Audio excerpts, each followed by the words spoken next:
What's going on, everybody? Welcome back to the Check Swing Podcast with myself, and of course, the brains and brawn of the situation, my man, Coach Santa, Coach Miguel Santa, who's down in Baltimore, having big fun. absolutely. We are back. It is Wednesday. It is Hump Day. We are getting over the hump. And this week, it's been a week. This been a week. Okay. And it's only been 3 days. But we're here to talk about some sports, some of the things that's going on, of course, especially here in the Philadelphia area, as we are both Philadelphia area natives, Philadelphia sports fans, even though Miguel is down in Baltimore, having big fun. his heart is still here in Philadelphia. As you can see on his hat, he has the Philadelphia Stars hat. As you can see in his background, he has Eagles paraphernalia on the wall, along with his Baltimore Select baseball hat. Shout out to Vision Select. Vision Select. Thank you very much. Shout out to Vision Select in Baltimore. Shout out to you guys. But before we get started, you know how I like to do. I like to ask my folks how they been. So, Miguel, Sure. how you been? One of the roughest weeks on record, but I pressed through all the way through. Special shout out to some dear friends of mine that helped the brother out. One friend in particular who might be watching. Thank you, Kiki. So, Hey, Kiki. hey, Kiki. Ding, ding. Hey, Ding, Kiki. ding. You ain't, Kiki. You ain't. You ain't.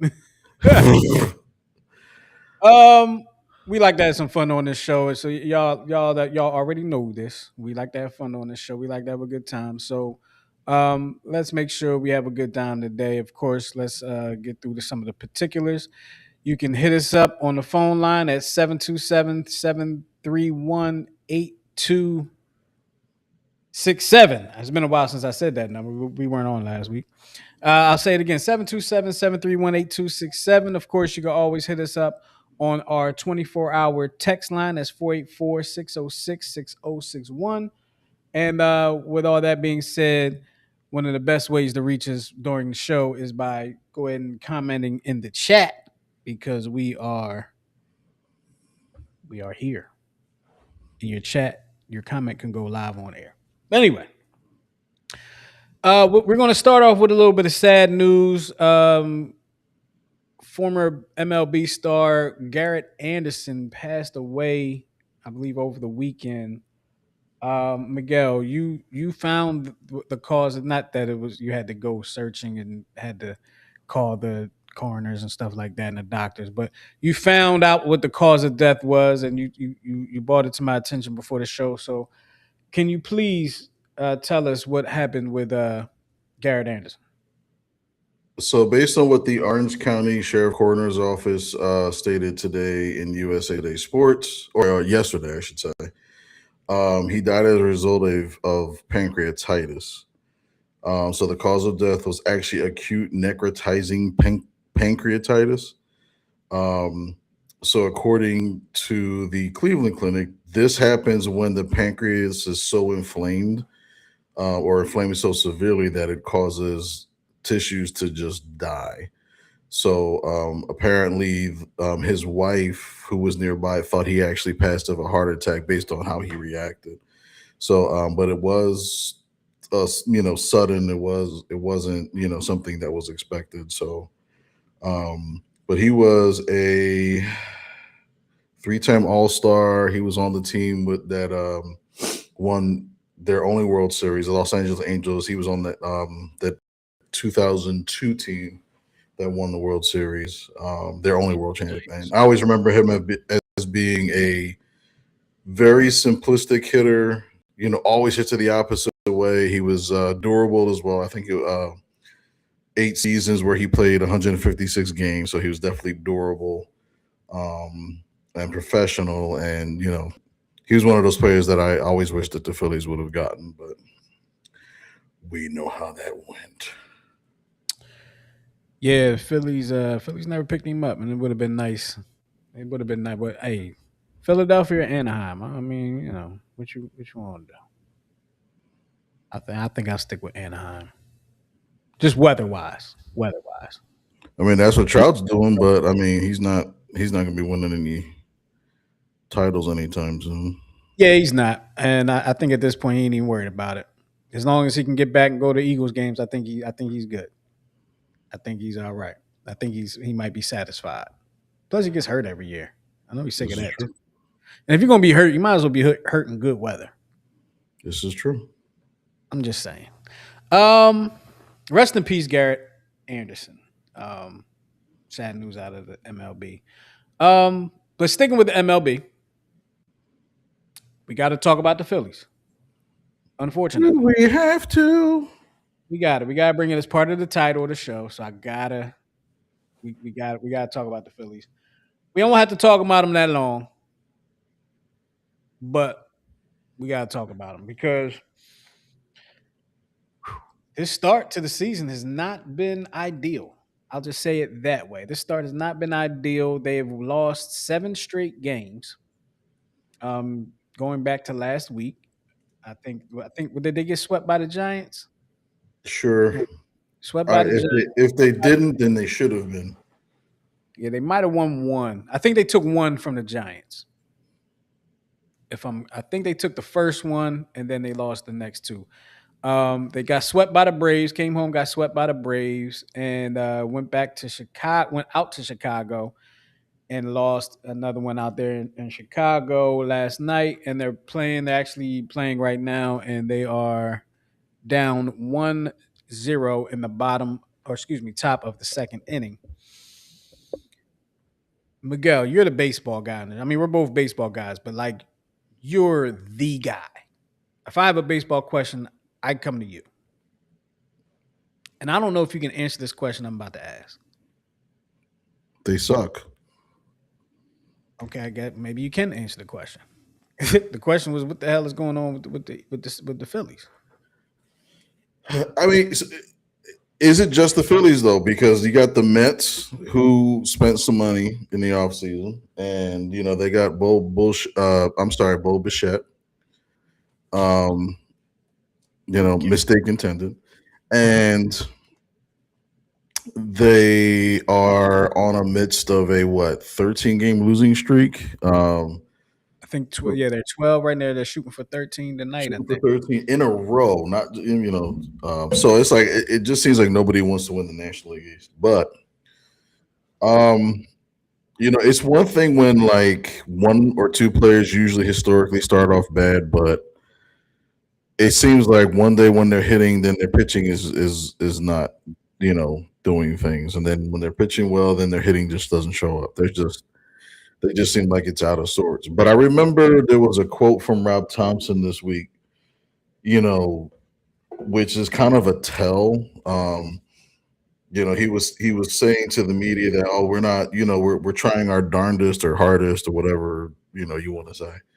But I don't believe that they're pressing. They're just, trying to work through everything and yada yada yada. But I kind of hear that they actually probably are pressing. It got to be pressing. I think it's just natural as an Mhm. athlete, as a competitor, to in the Well, situation that they're in, they got to be pressing. and then you got the issue with Bohm right now. Like Bohm's not even he's barely playing because of that family issue that he has. So for those that don't know or don't remember, I believe he's actually suing both of his parents Oh, right. because of he alleges that they mishandled his money or stole money from him, for lack of a better term. Mm. So he's dealing with that, and then there was some outcry, or not outcry, but there was some debate because I think Bohm was going to be given the day off. I think Sosa was starting in his place, and he's only batting like 153 right now, but he brings him up as a pinch hitter with the bases loaded, like in seventh or eighth inning, and of course he doesn't succeed. So and I get you're trying to like get light a fire under him or whatever, but um, I don't know. I just have a feeling like this era of player might be kind of soft. Um, like I mean, other than maybe What, Harp, and like what era? Just for clarity, what era are you comparing them to? the era that you and I grew up in. So I'm like talking. here's all right. So here's how I can best compare it. Right, historically, right. Let's go back to before you and I were born. In the 1970s, the Phillies had three really good teams that always failed in the playoffs. Right. Mm. Then they went out and got arguably the best hitter in during that time. They went out and got Pete Rose. Right. The first year he was there, they actually didn't make the playoffs, but then the next year he kind of helped will them to with one of the greatest National League Championship series ever and get to their first World Series. So in '93, you had a team that was coming off of a last place finish. Phillies got some things together. We got what Pete Incaviglia, who was kind of a dog. Kurt Schilling was starting to become like the ace of the staff. You had Darren Dalton, who was like the anchor. But it's like other than Bryce Harper, sometimes who's that dog that's going to be like let me take you by the back or take you over my shoulder, or whatever, and let's do this thing. Because even in his interviews, it's like, yeah, we're trying, we're doing things, we're just trying to do. But it's like, somebody needs to get pissed off, and unfortunately, the fall guy may be Rob Thompson. You know what I mean? And Who else would it it's be? right, and it's a shame because I'm sure nice guy, but sometimes that's sometimes you need a shock value. So it's either going to be the coach or the manager, or it's got to be a big trade. Mm. And I listen. You know me, like I'm for Bryce Harper at times, but he came up small last year. Now he's starting to hit a little bit, but I'm like, maybe now's the time to trade him. Let's put it on the table. Strike while the iron's hot.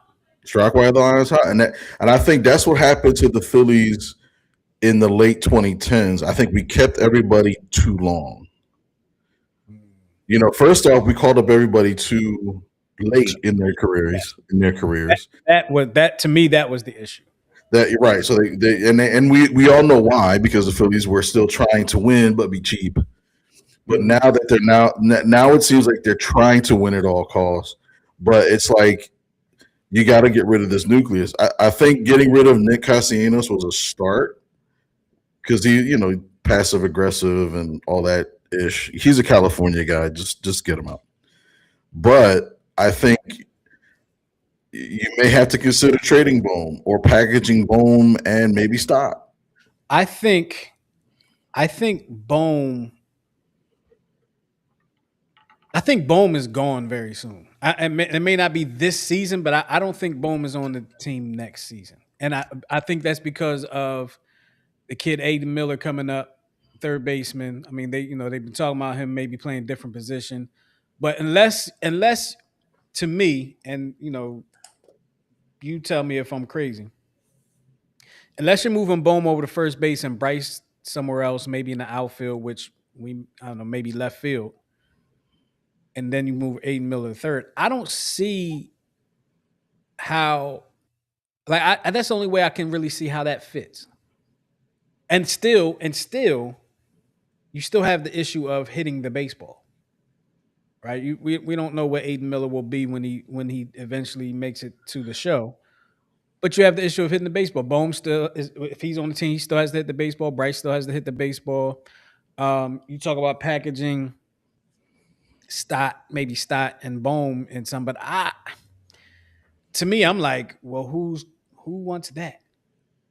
Not that they're terrible, but like I don't know what team is made better by that unless it's somebody just trying to unload somebody, like a bad team just trying to unload somebody and go and get. I think they will more so want prospects than Bowman Stott.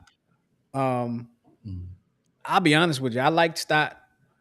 I like Stott as a defender. I like Stott. I liked him more at shortstop than when we got Trey Turner. Did you? I did. I don't. I'm not saying I like him more at shortstop than second base. I just liked him. I liked him at short. Period. Like I, that's the end of the sentence. I I liked him at okay. short. Yeah, Um, I never liked them in short. I liked him at short, and we got to a World Series with him at short. Now you bring in a guy, you pay him a lot of money, who's supposed to be a better hitter, who is a better hitter, um, to play the position. Made a lot of errors over there. Seems to have found the elixir for that for him. Um, but it's 3 years too late.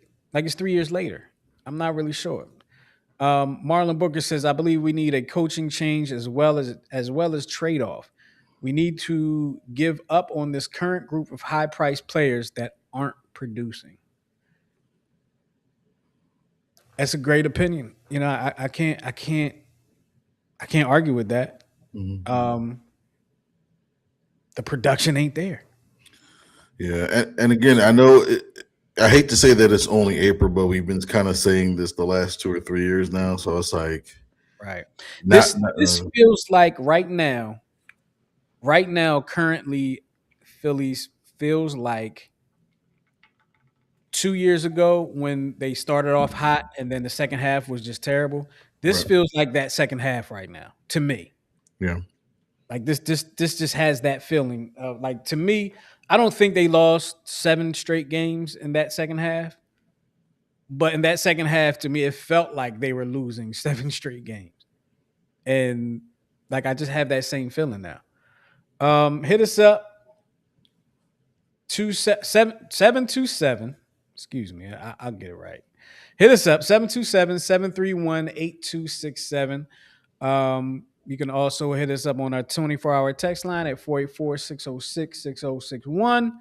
And of course, the best way, just as Marlon has done, to reach us is to put your comment in the chat. Here's another comment by Marlon. He said, "I believe the decline started when they moved Harper and let Hoskins go." I would agree with you there. Mhm. They've never replaced his bat in the lineup. Also, the mistake of signing Trey Turner, who was not worth his contract. I can't argue with anything he said there either. So here's the thing. I agree. I agree with the fact that they didn't replace Hoskins, but I'm actually glad that they let him go because since he left Philly, he hasn't really been doing. I mean, yeah, he did. He made it to the playoffs with the Brewers for 2 or 3 straight years, but it wasn't because of him. And right now, I believe he's somewhere. Nobody, you have to look up where Hoskins is playing now. So I agree that you should have replaced his bat, but I'm actually glad that they let him go because he was a butcher at first base. Here's my argument to that, and there's no right or wrong. Like we can't prove it. Who's to say Right. that he wouldn't have stayed with this good bat had he stayed in Philadelphia? I mean, based on how everyone else is doing, he probably would have been. That was and that was Yeah. that was going to be my next thing I was going to say is everybody else is doing bad too. So Right. I mean, I don't know, but he was a good um protector, I guess, for Bryce in the sense of the right hand bat. Right. Um, you had to strategize how you had to attack that lineup. You kind of do now, but you got the two back to back lefties that they got Pop Schwarber and Harper. They got Pop. Mhm. I would rather see Harper bat second and Schwarber bat third. Just personally, maybe I'm more of a traditionalist. Then you still have keep Garcia at the four spot. Well, Um, and I mean that makes sense because Harper is also, he can make adjustments, or I mean, he's done in the past where he would hit against a shift, bunt against a shift. He'll do things to like adjust to try to get on base, so that does make sense. And if you're trying to make sure to get him out because you definitely don't want to face Schwarber next, so that does make sense. I'm just looking for the day. I think they need to just go ahead and just make Crawford the leadoff hitter. I'm not mad at that opinion. Because Uh, think about if you do the so Crawford Or you can do Trey Turner since he's your fastest guy, and you got your two fast. I mean, we're going back to tradition, right? So if you have Crawford batting leadoff, and then you have Trey Turner, who can be a good contact hitter, but if you got the runner on first already, who's speedy, now you're going to face more fastballs, right? Yep. Then you have Harper third, and then you got Schwarber fourth. Hmm. So already 1, 2. I mean, I'm sorry. Go ahead. no, no. That you got your speed at the top to get your base runners. You already got the pitcher already anxious, and then you have two potential boppers. One if one missed, the other one to connect or whatever. Then you can have Garcia fifth. And that's your 2008 lineup. That's your Jimmy, Shane, Chase, Ryan Howard.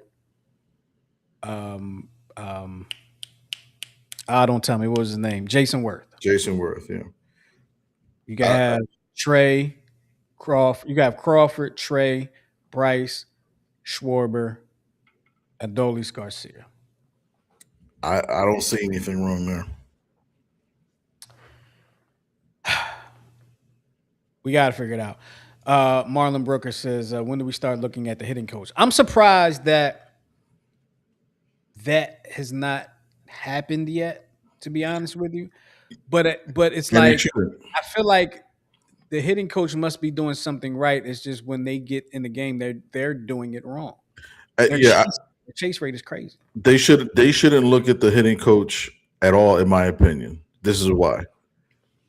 You remember when the Phillies started struggling after what 20 like the last 3 years under Charlie Manuel? Remember when they started struggling? And they fired Milt Thompson. They fired Bill Thompson. They hired some other douchebag. Fired him after a year. I believe, in a 6 year span, they went through 3 to 4 hitting coaches. Right.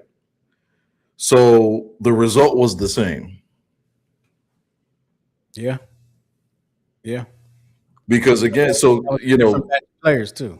right. And I know Kevin Long has a reputation. He came over from the Yankees. He came over. He was on the team that won the World Series for the Nationals. He was their hitting coach. So it's there. It's just what are the players doing that are causing these issues? Like, as you and I speaking as coaches, we can tell guys until we're blue in the face. If my guys are watching now, I've been telling you guys since blue in the face, right? Mhm. Do this, and then the very next time it happens, they don't do it. Is that on me or is that on the player? That's on the player. So, and I know because they're making trillions of dollars, you can't really take it out on. And that kind of goes back to the whole theory of like, are the players soft? You know what I mean? Like with Castellanos, he pretty much said, I can't play with any coach that's never played Major League Baseball. So that means he would have never been able to play with like Tommy Lasorda, who I take that back. He actually made it to big leagues, but he wasn't good. He wouldn't be able to play under like Tony La Russa or like guys that were career minor leaguers but didn't make it to the big leagues. So screw him. But And a lot of the better coaches aren't big time pros in a lot of right, sports. and it's because it's hard for them to translate being going from being a player and a good player to teaching that. Some of them are just not. Think about it. Mike Smith's the greatest third baseman of all time. Why couldn't he coach? Right. Right. And he actually attempted it. Like he did some internships where he would coach just in the spring. He said he hated it. I think for star players have that something more Right. that can't be coached, right? Yep.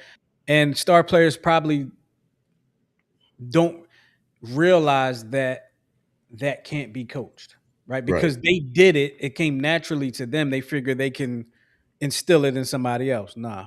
It's the reason why Joe DiMaggio, who was a manager for the Oakland A's, didn't win. It was the reason why Ted Williams, one of the greatest hitters of in history, was a manager for the Washington Senators, and he didn't win. It just doesn't always translate. I think the only one that was really, truly successful, but he had a severe alcohol and womanizing problem, was Billy Martin. Mm.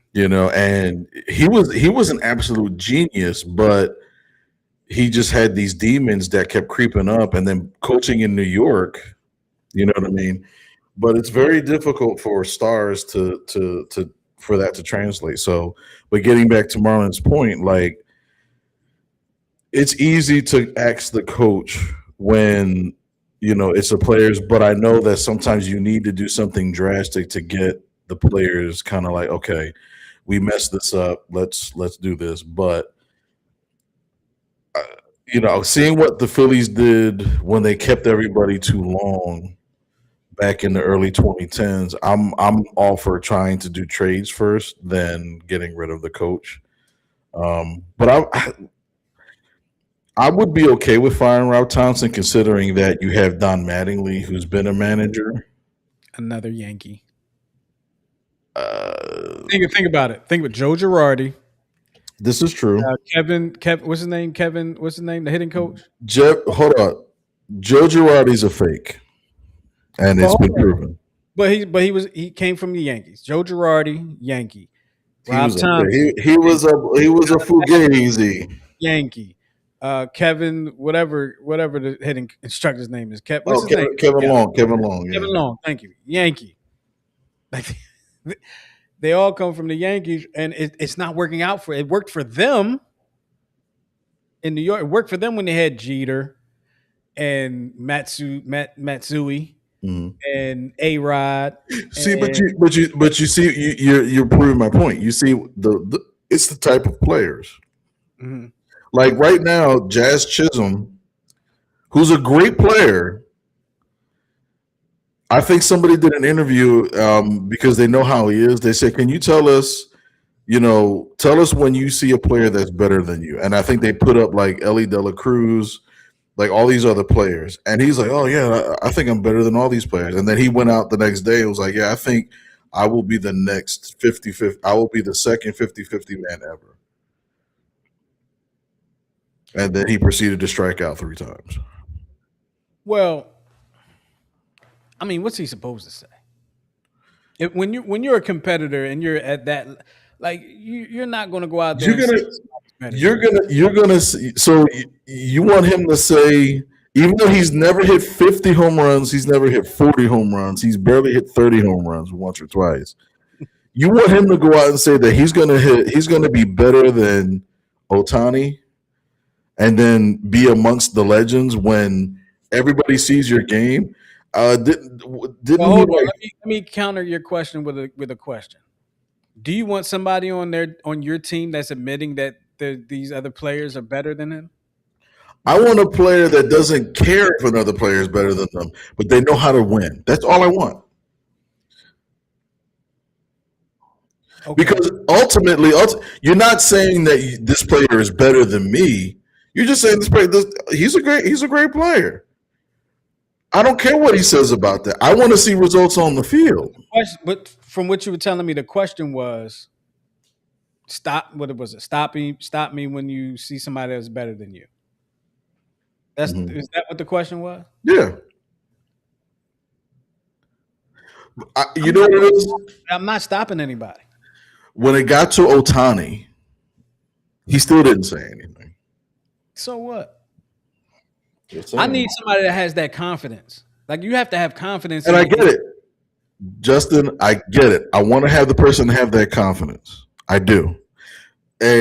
But you got to be good to have that confidence. You can't be you can't be all right, man. Look, on my team, I got this shortstop, right? He's a great, like, I don't want to puff him up, but I don't think he has the mentality to think like that. He's a really good defensive shortstop, but he also has the attitude for it. And we were talking the other day, and one of the dads was telling me that somebody had either, I think he was actually talking to another player, and he literally told him, was like, "Listen, don't come my way no more. I'm gonna punch you in the nose." Now, number one, I know that he would do it, and number two, he can back it up with his glove, he can back it up with his arm, and he can back it up with his bat. That's confidence, but that's also respect. Jazz Chisholm said all that crap, struck out 3 times the next game, the same day, and then I believe he threw to the wrong base, expecting a different some sort of result. He's a he's not a dumb baseball player. I'm not going to say that, but in this era, this is the difference between the era of today's player and the player that we're used to growing up with. They talk before they work. You think what I'm saying? They say what they are. They put themselves on this mantle, and I'm not going to go too deep, but I believe I believe that kind of starts at home because of what you and I have always experienced in coaching. But they're on this mantle, this self-professed mantle, and then God forbid you tell them, "Look, you're not as great as you think you are. You can be, but you got to put the work." And then you don't see them anymore because they won't put the work in. Because I guarantee you, when Jazz Chisholm said that when he didn't make that comment and he basically was saying he was better than Otani, I bet you he didn't put in the work that Otani does. Probably nobody has because obviously Otani is the best in the league, maybe the best ever. Right, but he puts in the work, so he can say that. So I would respect Otani to say I'm better than everybody, but his attitude he doesn't he'll actually say he's actually a pretty good player. He's we're equals. You know what I mean? Not because he's dumbing himself down, but he's a little bit more humble and meek and just wants to go out and play ball. Versus Jazz Chisholm, who's a little bit more eccentric, I'll say, and is in New York. So in New York, you gotta be puffed up because New Yorkers, let's call it what it is. New Yorkers talk ish. Um, so yeah, it's like it, it, and that's what our kids are following. Like, oh man, he's talking all this ish. Yeah, I'm this thing too. Yeah, I mean, it's unfortunate. It's unfortunate that the kids will see that and think that that's what they're supposed to be. But like, I want professional sports to me. I compare it to a boxing match. You can't go into a boxing match thinking the other guy is better than you. If you lost already, Yeah, but you can't and I step get in this box thinking the pitcher is better than you as a hitter. Like every pitcher thinks they can strike out any hitter. Every hitter thinks they can hit any pitcher. But for the thousand most part, percent you're like, oh, this guy's like, and I'll give you an example, and this is a fun example. All Star game, I forgot what year it was. John Kruk steps into the box against Randy Brandon Johnson. Johnson. He was Yeah, scared to death, and what happened? He struck out and looked terrible doing it right. because he didn't have that confidence to face Randy Johnson. Looked terrible doing it. If you don't have that confidence, forget it. Forget it. Right. And I get I that, see what but you're saying. It's good to have confidence and be able to back it up. Don't have the confidence and go out there and stink it up. I get that. I right. understand. I'm not disagreeing with you. I'm just saying I need my players to have that confidence. Right. And I agree with you. All the examples that you just gave about, I want to go there. I'm going to believe that I'm going to do this. Believing is in here and it's in here, not here. Not all the time, in my opinion. You know what I mean? But if you are going to talk, you have to back it up. And that's my problem is that there's too many talkers and not enough. It becomes here when people ask you. I'm just saying, like, Which I agree. I agree. But Marlon says, "Do you think analytics is the issue offensively?" I'm gonna let yes you and answer that no. because you have some very good opinions with analytics about analytics. Excuse me. I say yes and no. Um, Analytics, I say this 1,000 times, is not new. Analytics goes back to like the 50s, the 60s, whatever. It goes. I think the first manager to really be successful with using numbers and sunshine versus the rain, cold, playing in the north versus the south was Earl Weaver, who was a longtime coach here in Baltimore. I think he was a manager for what, almost like 18 years here. He was the one that had that long argument with that umpire for like 10 minutes that I showed you. Hmm. Um, but he was the first one to actually um, play his players based on whether they can hit better on turf or grass. See, he knew some of his players were better in day games than night games. Stuff like that. So that's this stuff isn't new, but they're supposed to, all the analytical data that we get is supposed to be a guide. And a lot of times, like who was the coconut guy that was the manager for the Phils? Oh, Gabe Kapler. Gabe Kapler, coconut It's oil. funny because I never remember his name, and you always have to tell me. This time I had to tell you. But And go I ahead. always tell him the coconut guy, and you always remember because you know what coconut oil does. How about that? Squeaky, squeaky. So, um, he lived and died by analytics, and I believe that there was a chart that opened up like a encyclopedia menu for the Waffle House. It folded out into like 20 sheets. He had all these things, whatever, whatever.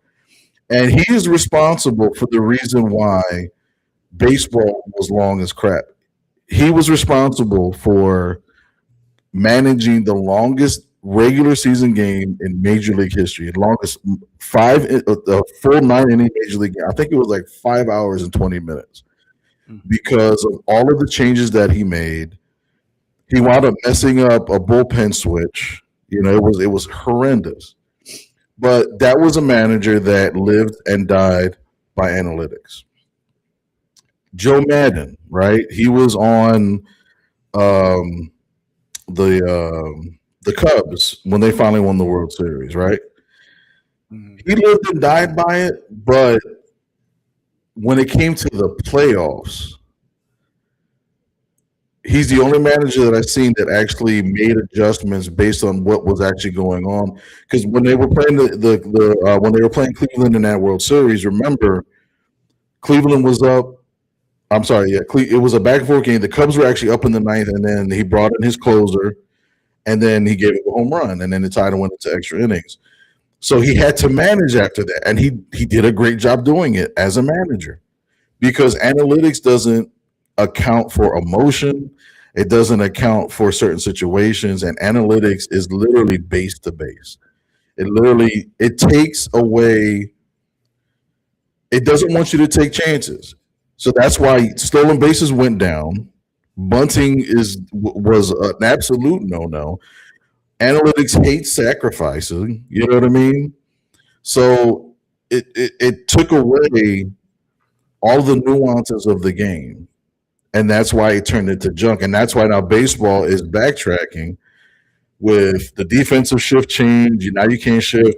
There's a rumor that they don't want the outfielders to play the no doubles defense anymore. They're going to introduce that into play. Are you Uh, serious? it's in discussion, but whatever.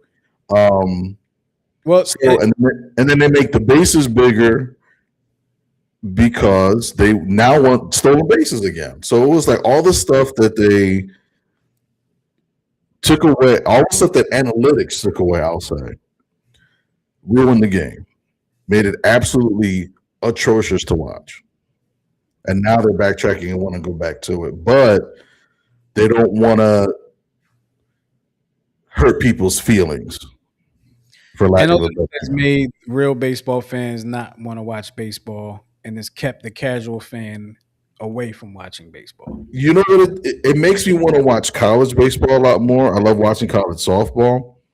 Mhm.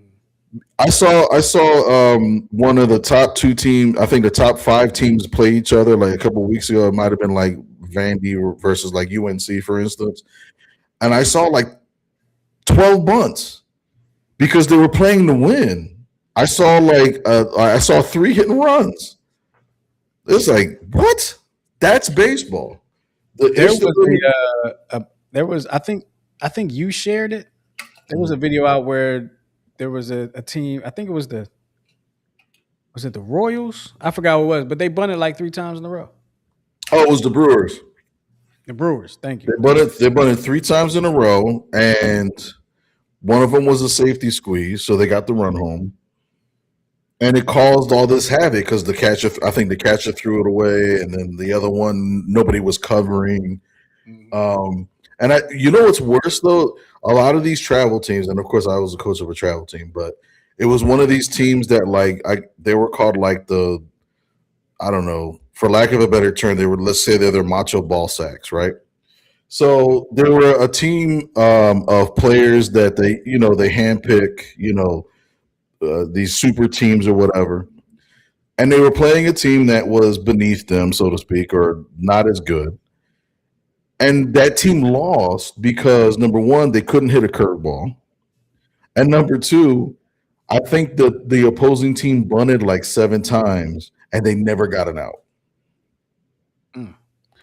So of course, the tough guy coach was like, well, they were scared to swing the bat, so that's why they did it. It's like, dude, you don't know how to bunt. You don't know how to teach bunt defense. Nobody knew how to cover. You didn't see it coming because listen, you just want to bloop in a blast. That's all you wanted to do.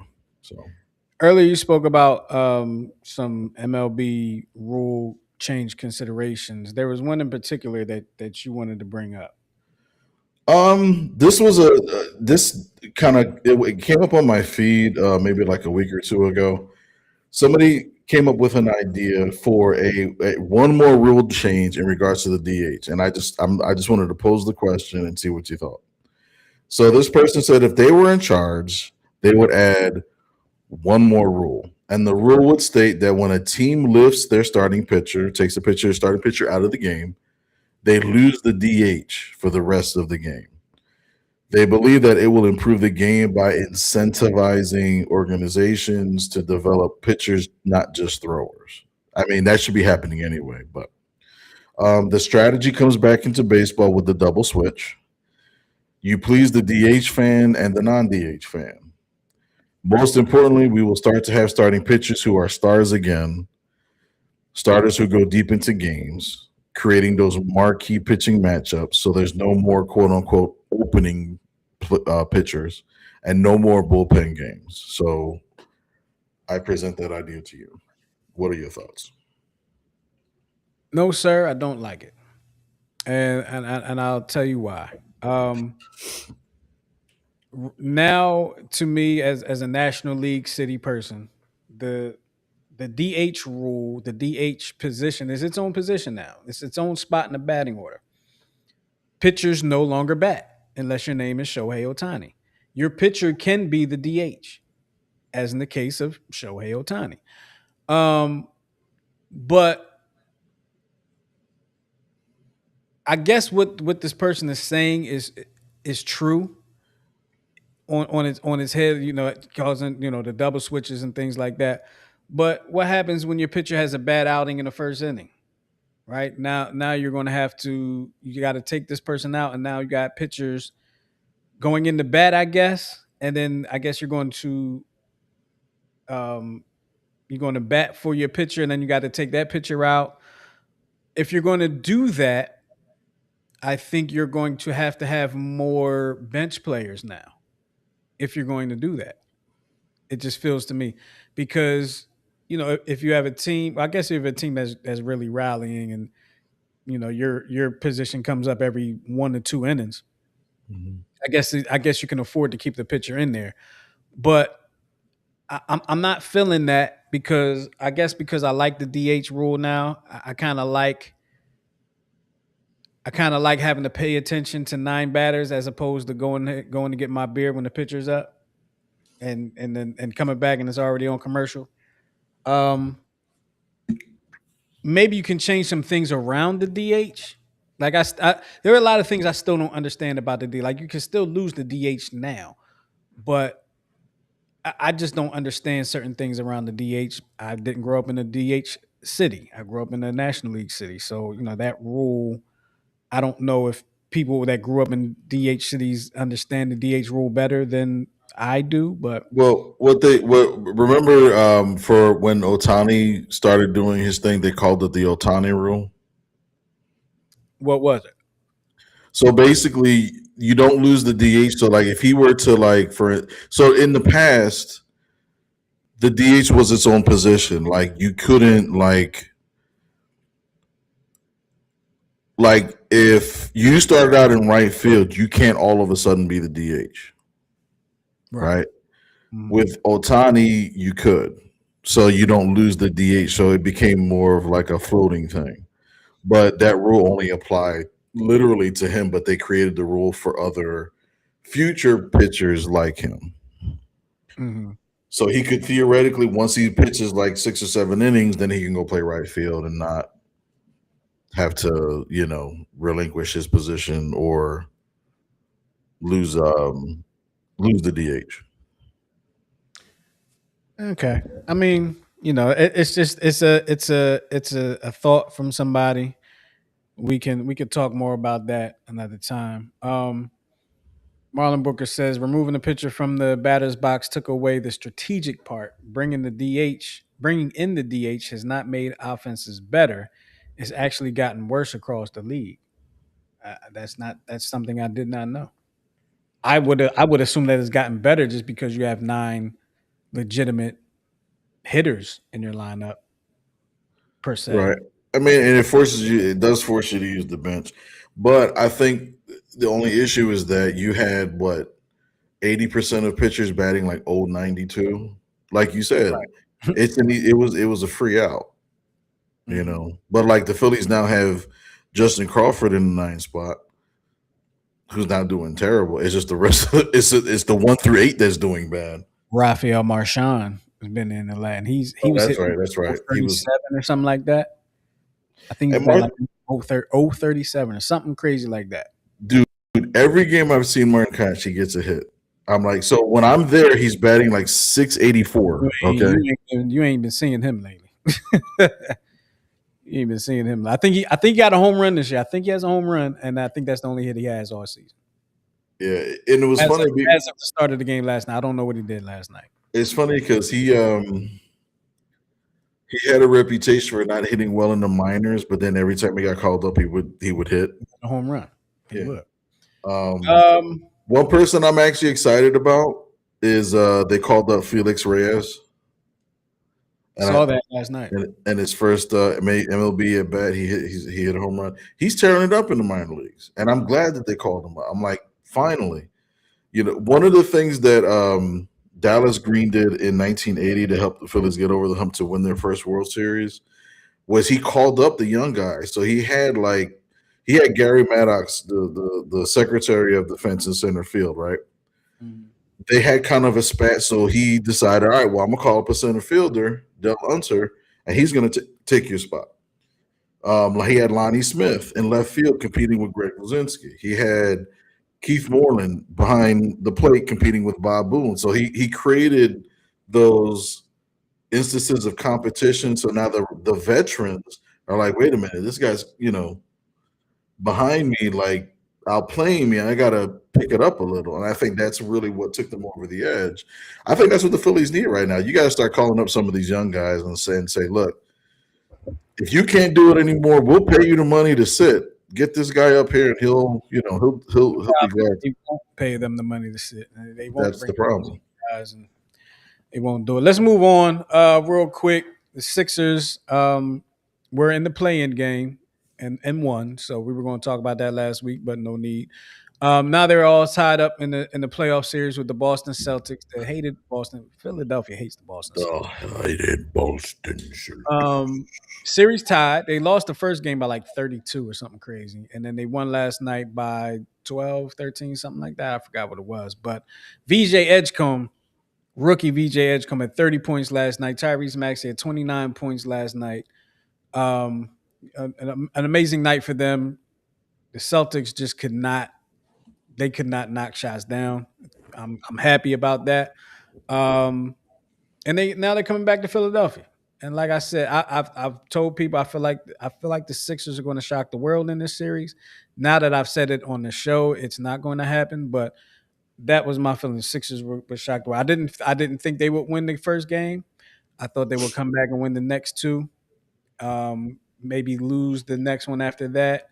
and then they would win the next two after that. So basically, what I'm saying is Sixers and six. That's basically what I'm saying. I got the Sixers and six. Also, the Flyers are in the playoffs, um, and they are up. They're actually playing right now, but they are up in the series against the Pittsburgh Penguins. Almost said Steelers. The hated Hated Pittsburgh. Pittsburgh Penguins. Um, 2 games to none. They went out to Pittsburgh and stole home ice. And the Flyers are up 3-1 in the third period. Looking good. I just thought about something, Miguel. Sir. The Eagles, like you hate the Cowboys, you hate the Giants, and I guess we hate Washington too, right? I guess just because of, What but it don't feel that way, right? It feel Giants and Cowboys is what we really feel. Washington when they're good, you know. mm. Um, the Phillies, it's the Mets, and it's kind of become the Braves, but that's kind of really it. The Sixers, it's the Celtics, and I guess the Knicks. I don't think Brooklyn is there yet. Washington's never there. But the Flyers, right? I think about the Flyers. You got the Penguins, you got the Rangers, you got the Devils, and I feel like I'm forgetting somebody.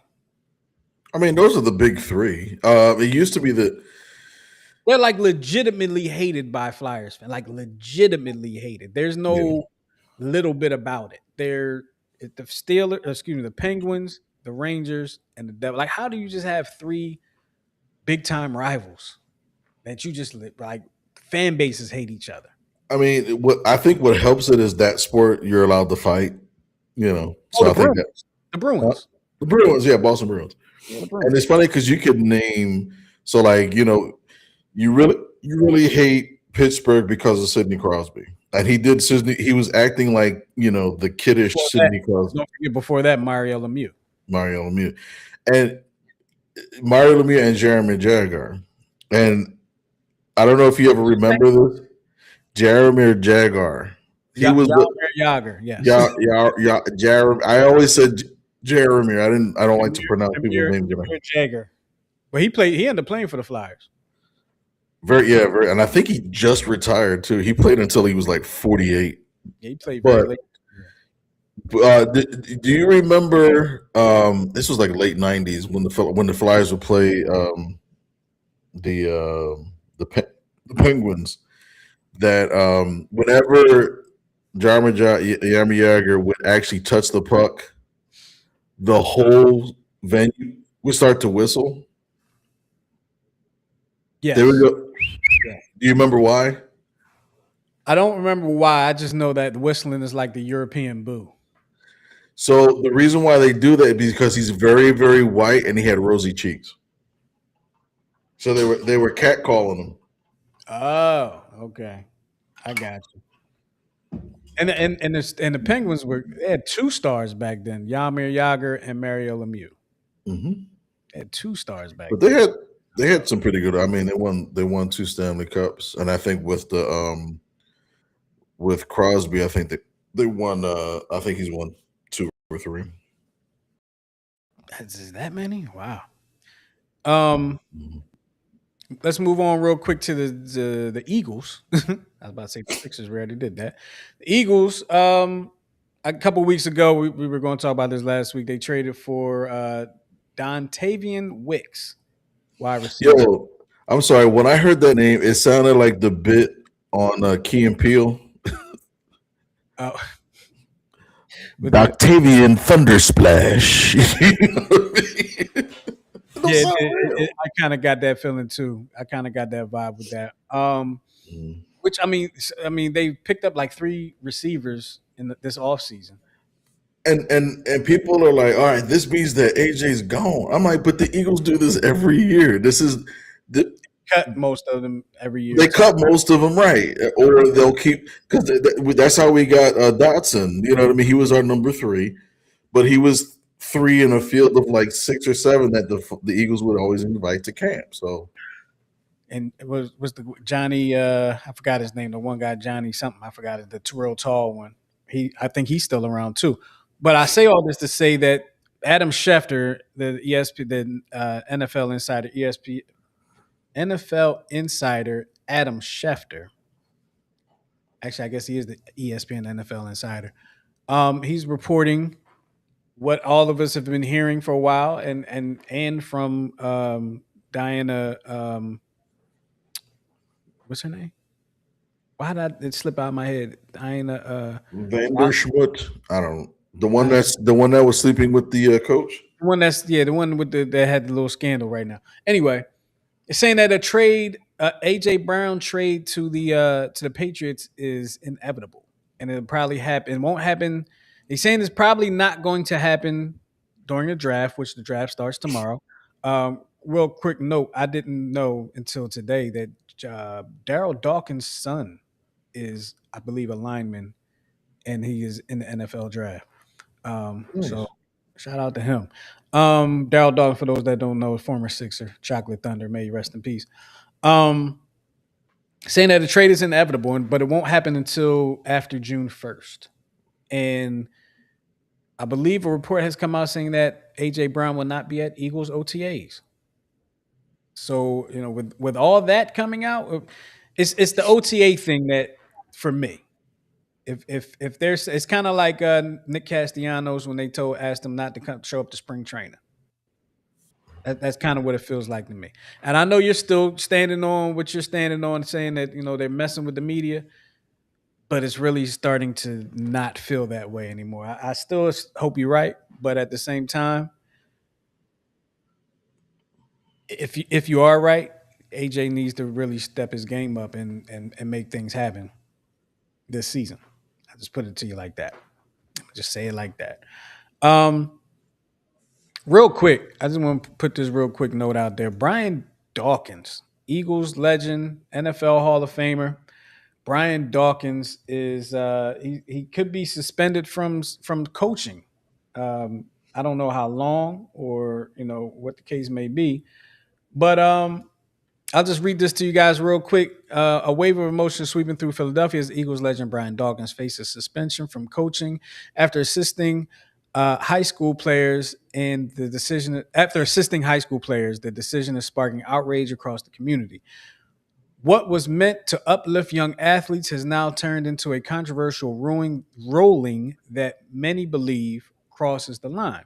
This isn't just about rules, it's about values. Fans, former players, and local supporters are rallying behind Dawkins, arguing that his actions reflected leadership, mentorship, and commitment to the next generation.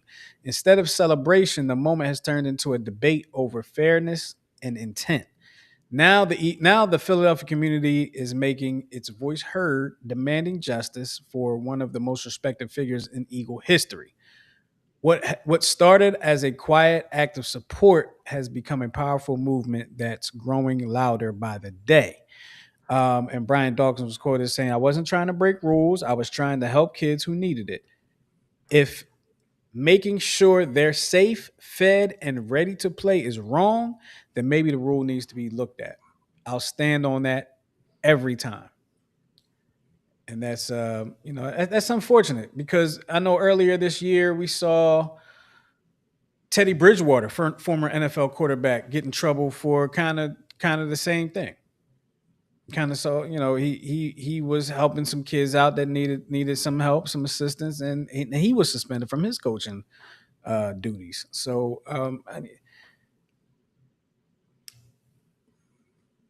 I was once told about. I was once. I don't want to mess this up, and I know I'm about to. Things are supposed to be equal, but they're not always equitable. And I hope I'm using that correctly. Um, there are a lot of high school teams out there that would not, where a player would not need any type of assistance from anyone, and they can handle their own business. Not every high school team has that advantage. Um, You and I know this, firsthand. There are people that are more fortunate than others, and I agree with Brian Dawkins that the rule needs to be looked at. The rule definitely needs to be looked at. Um, because I mean, sometimes if you give a kid $1 to get something from the store, I don't want to say $1. Let's say you give them $10 to get a sandwich from the store because they're hungry.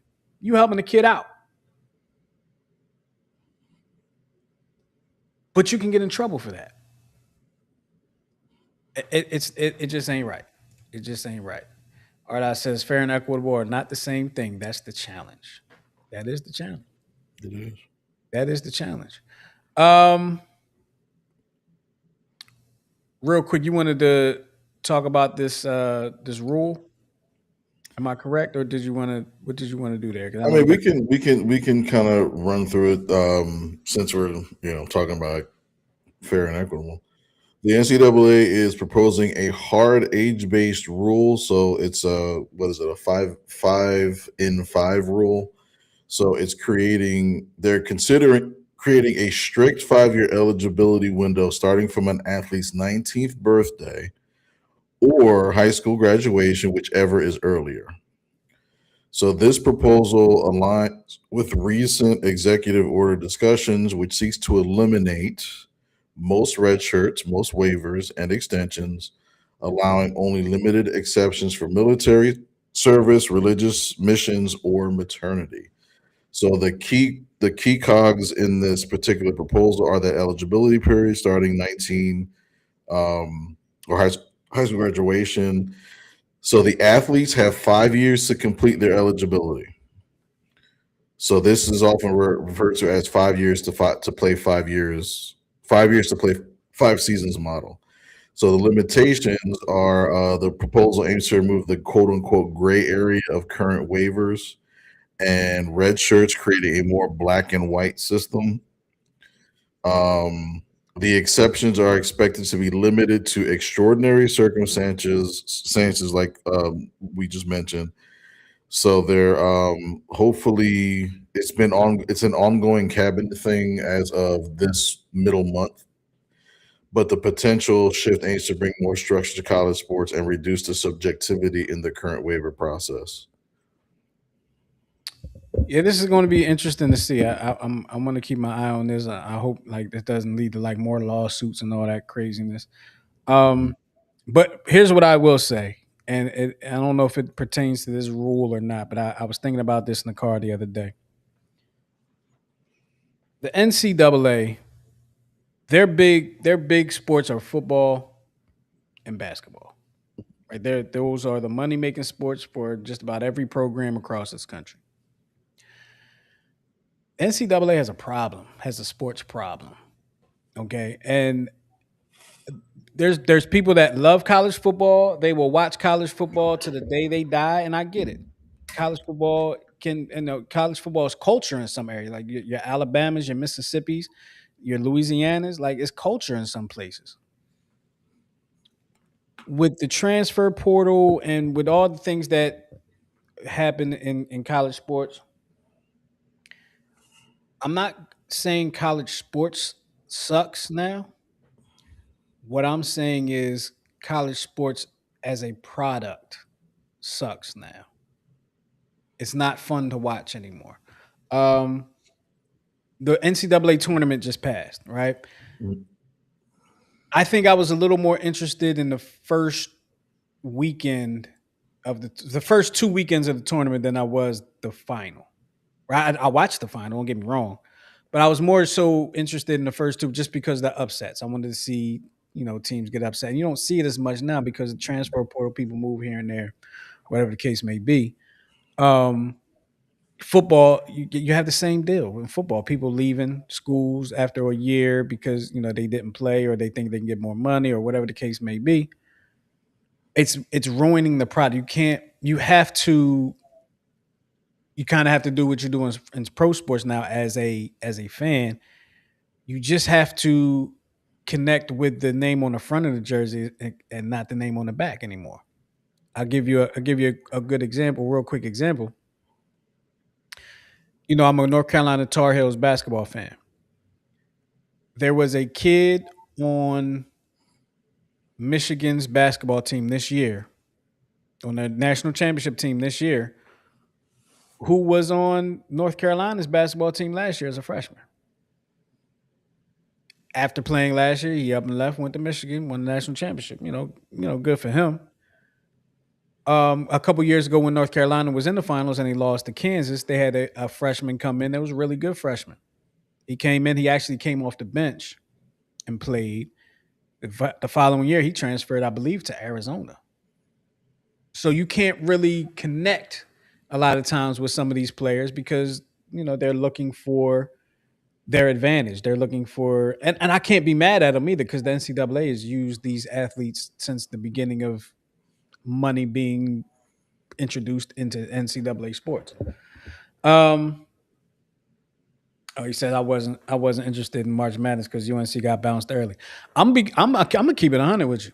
I wasn't that interested in UNC this year. Unfortunately, I know they had one of the top freshmen, but I wasn't really that interested in UNC this year. I just Mm. didn't see them as being that good. I felt like the coach was probably going to get fired at the end of the year. Had results not been what they needed to be, and they did. So it is what it is. Um, Now that I'm getting off my soapbox, we got some videos, right? Yep. And we'll save the enhanced games for next week since that is still a month Oh, I'm away. sorry. I thought that was part of. I'm sorry. No, no, no.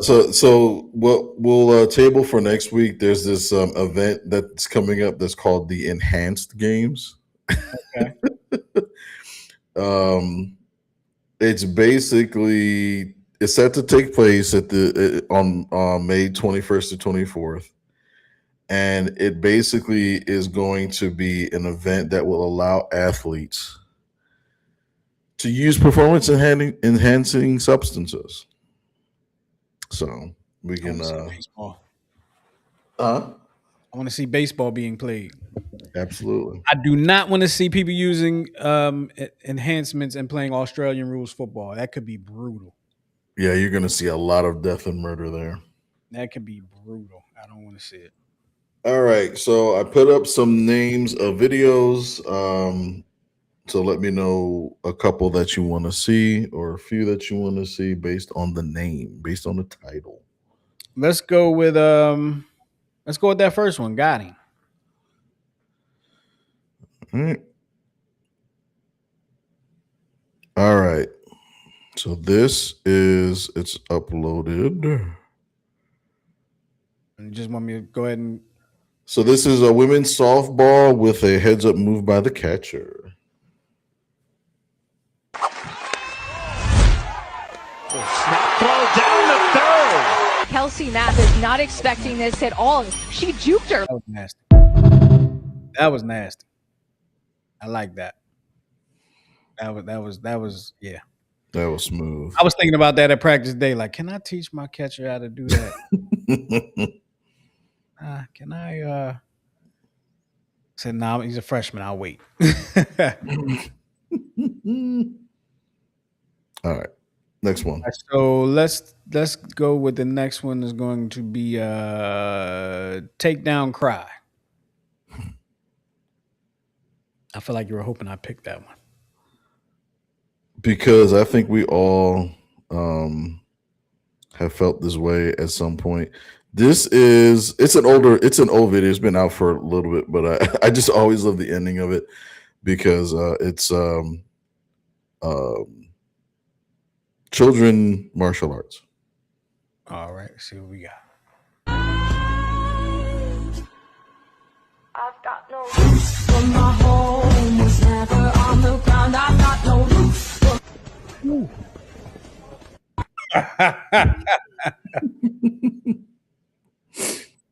Yeah, he was mad. He was mad. That's definitely how I would have reacted. I'm sorry. I've been there. Mhm. I've been there. All right, one more. Let's go with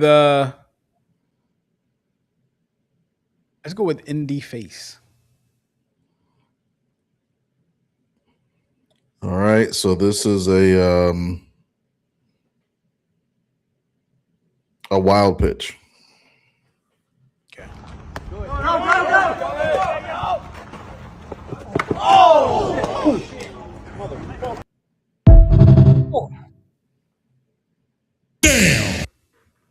Woo. Yeah, that's gonna swell. That's gonna swell. A little bit. Because I think you heard it hit the flesh first and then the helmet. Yeah. Mm. That one's gonna tickle.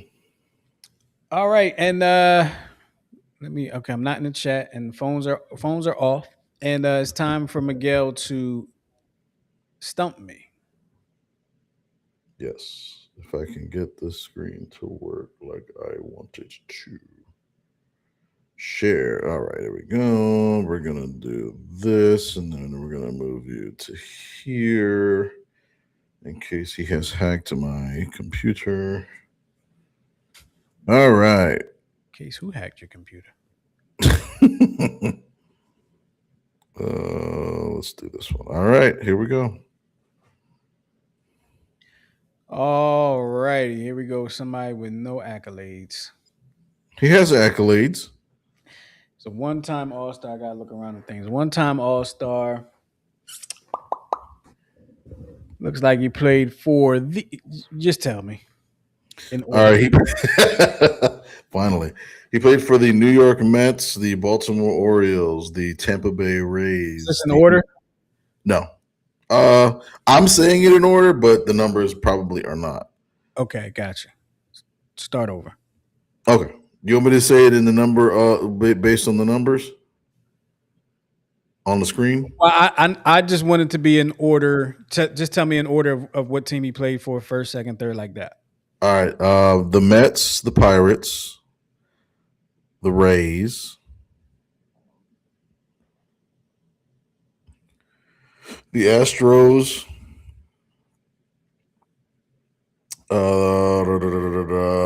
Colorado Rockies, the Phillies, and the St. Louis Cardinals.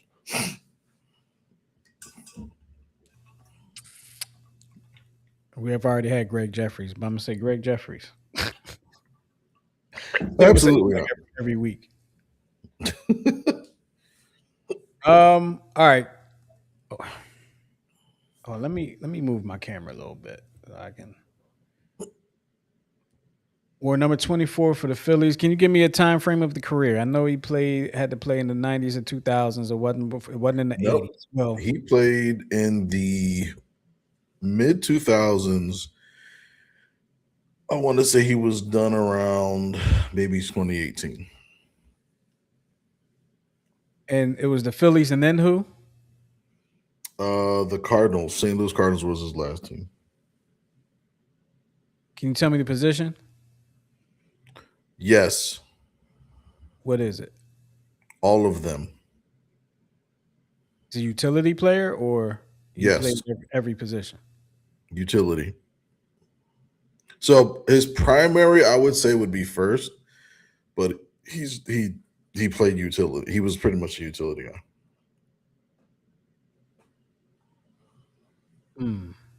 No. Um.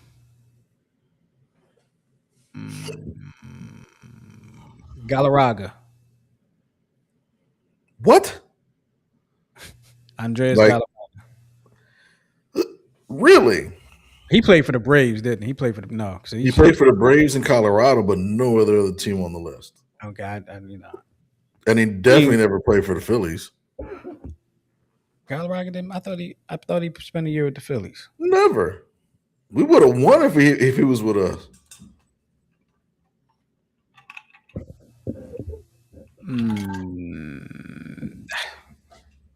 A journeyman first baseman that is a one-time All-Star, a journeyman utility first baseman that is a one-time All-Star. Can you tell me when he played for the Phillies? No, I'm joking. I want to say it was during the years, so I would say 15, 16. Did he play first base for the Phillies? He was a utility dude. He played it all. But I'm just saying, like, did he come off the He, bench or was he a yeah, starter? yes. So he would be the type that like he wasn't a start. He wasn't a starter, but he played multiple positions. But he probably would play 5 to 6 days a week.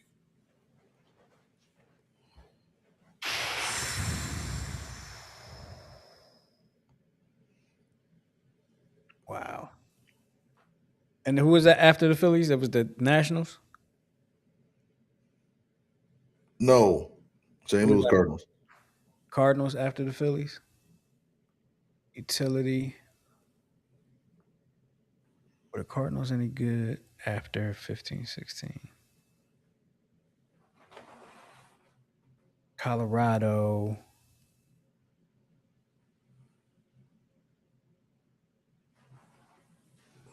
Is he white? Yes. I feel like I want to say Todd something. It's not Todd Helton. Ah, man. Does his name start with a T? It does. It does. Oh wow. Okay. That tells me nothing. It's not Todd Helton, is it? No. Oh, Tony, Todd, Tony. I can't even think of names that start with T right now, except for Todd and Tony. And Mr. T? No, I'm joking.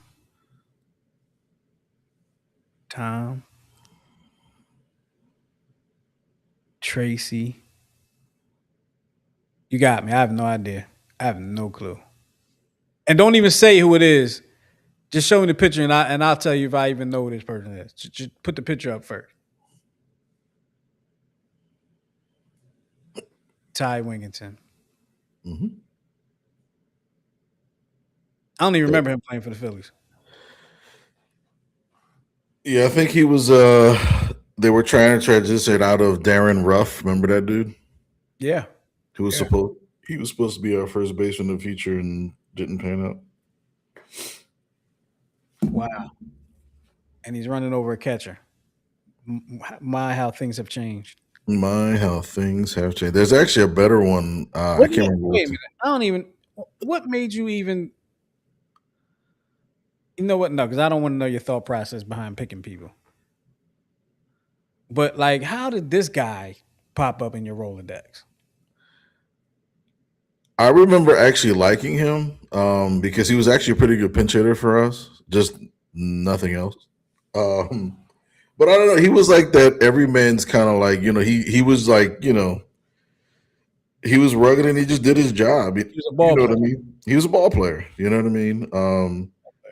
He had his limitations, but he was like our buddy Brian. He loves like Luis Soto. Remember him? Mm-hmm. So he was a journeyman, but he was on those Yankees championship teams, and he was like, you know, he had like he was shaped like a stack of towels that were wet. You know what I mean? He didn't. He wasn't God's gift to women. That's for sure. But he was a ball player. Like he would give all the other infielders a day off or whatever. But when he played his heart out.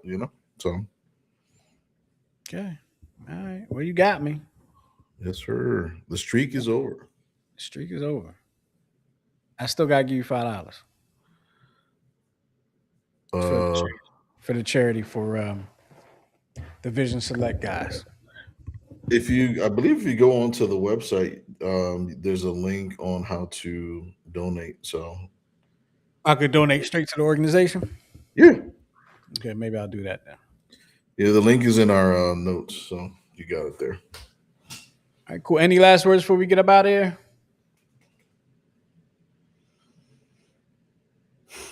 To the ball players out there that are, to our young ball players, like, this start doing the work. You know what I mean? Let's just start doing the work. All right. That's Hey, all I'm I gonna got. leave it at that. Look, we're gonna get up out of here. We appreciate y'all hanging with us here on the Check Swing Podcast with myself. And of course, my man, Coach Santa, who's down in. Baltimore, having big fun. We'll talk to you probably next week right here on Neutrals Radio. Make sure you subscribe to the Neutrals Radio YouTube channel where all of our shows are housed, as well as following us on Instagram and all that good stuff. So for Miguel and myself, we're going to get up out of here. We appreciate y'all hanging with us. We'll talk to y'all next time on the Check Swing Podcast. Peace.